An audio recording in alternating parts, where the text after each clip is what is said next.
You're listening to Yoruba Igbo Muslimah with Korede.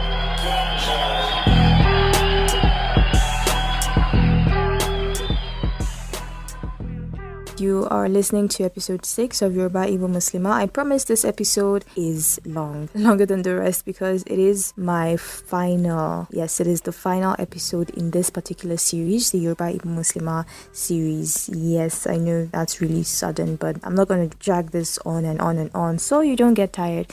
And I am heading for camp. Yes, I'm serving, I know.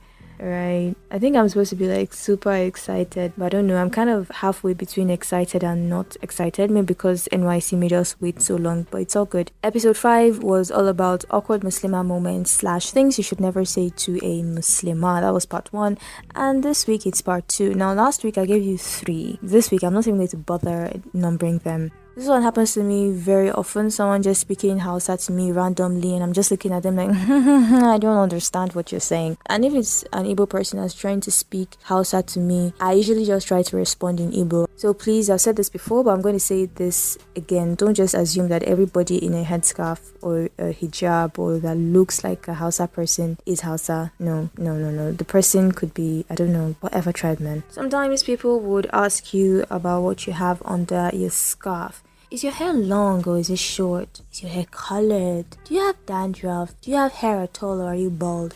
Just in case you're wondering if hair grows under anybody's hijab, yes, dude, hair grows. Oh, talking about hair. Sometimes when I talk about hair, I'm a naturalista, so I could talk about deep conditioners and all of that. I spend money when I have to buying products for my hair, my olive oils and my mustard seed oils and my castor oil. So let's say a certain girl sees me braiding my hair, perhaps in a hostel or something. She then goes on to ask, why do you even bother with your hair when you cover it all day anyway? There was a period in school where I was really crazy about my hair and stuff. I used to take care of it.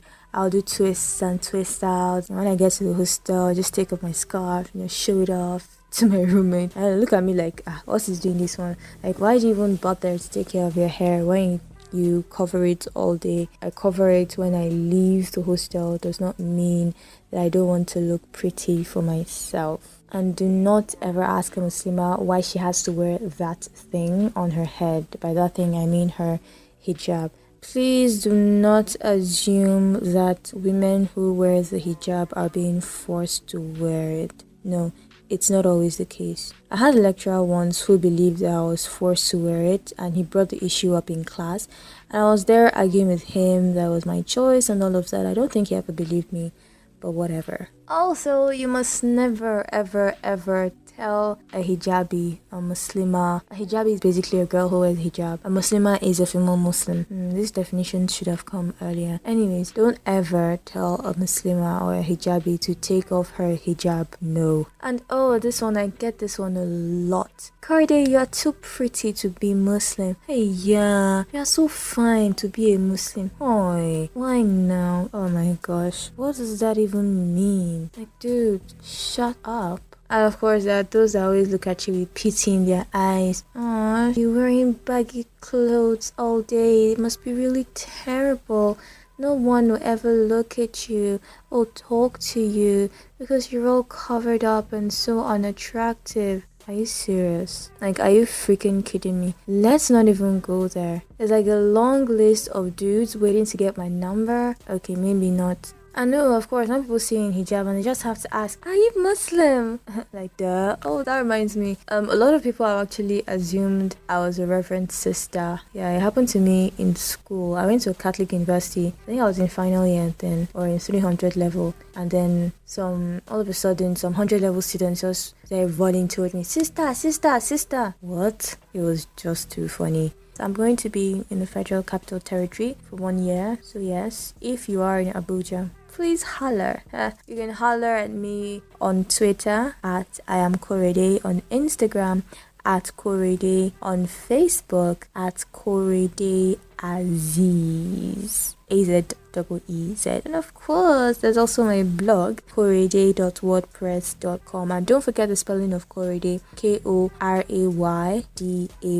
And yes, I want to say a big thank you to everybody who has reached out to me on Instagram, Twitter, Facebook, and via email. I really appreciate it. And even though this is the end of this particular series, I intend to be back one day, eventually.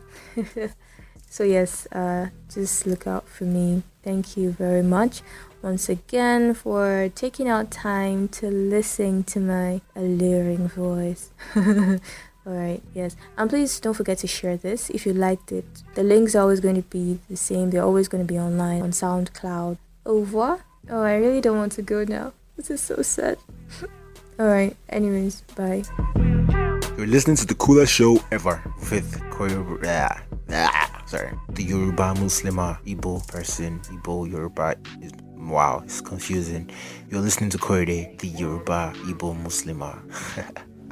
You're listening to Yoruba Igbo Muslimah with Korede, the baddest. Right.